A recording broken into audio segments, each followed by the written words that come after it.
Would you want to eat tangerines or grapes or nuts grown with wastewater from an oil field? Only on 5, Kristen Ayers uncovered a well-kept secret, and then she started asking some questions.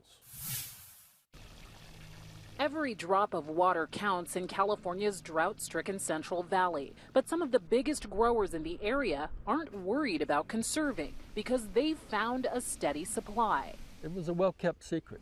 Local almond farmer Tom France found out about the water's unusual source a few years ago after getting curious about a strange-looking pond filled with steaming hot water just a few miles from his orchard. The smell is like rotten eggs, sulfur, asphalt. Turns out it's from the nearby Kern River oil field, where more than 10,000 wells use steam injection to extract oil.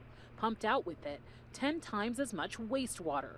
Every day it flows from the pond into a reservoir, then down a canal, and straight into neighboring orchards. We don't have smell-o-vision, but trust us, even though the discharge goes through various filters and booms to become what's known as produced water, it still smells like crude. This is stinking water that still has a bit of a sheen of oil on it when it gets to the farmers. It doesn't sound very appetizing, using oil-filled wastewater to grow fruits and nuts. But we found the practice has been going on in the southern part of the Central Valley for more than 20 years. Some of the most common brands, like these tangerines, grapes, and pistachios, are grown with oil-filled wastewater. We're not aware of any significant risks. Clay Rogers is with the Central Valley Regional Water Quality Control Board. The fact that there is water of low salt content coming out with the oil, and the fact that it's a water poor area has naturally made, for lack of a better way to put it, a symbiotic relationship.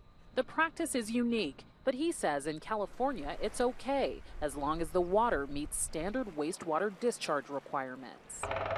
This man believes that needs to change. Sending it to agriculture to grow our food crops is a very blatant and clear exposure pathway. Environmental scientist Seth Shonkoff sits on a newly formed food safety committee that is studying the use of oil field produced water for irrigation for the first time.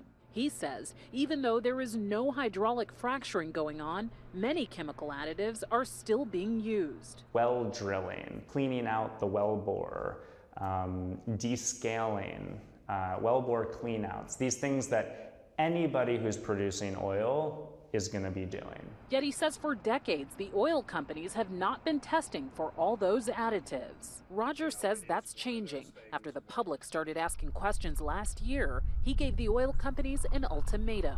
We've asked and are requiring that they identify all of the chemicals that are being introduced and that they test the produced water for those specific chemicals. Why has it taken 20 years to get here?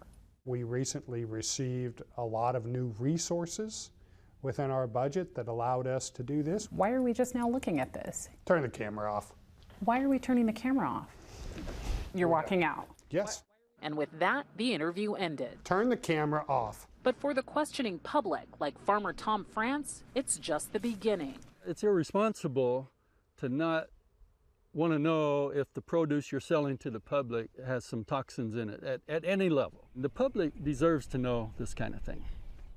Now, we did reach out to Wonderful Orchards. That is the company that grows halos and pistachios. They told us they only irrigate a small percentage of fields with oil field wastewater, and that it's so clean, it's well within drinking water standards. For the first time, meanwhile, the Water District has done some initial testing of grapes and almonds. We'll have more on that on our story tomorrow night.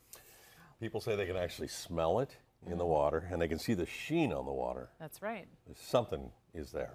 There's something in there, and there hasn't been enough testing to determine just how much of that And something. as you point out, just now they've been doing this. taking years. Yeah, 2 decades at least. Wow. All right. Kristen, thank you for that. Done something with the weather this week that we have not done in the Bay Area in at least 7 years. That's as far back as the data goes. 5 consecutive days.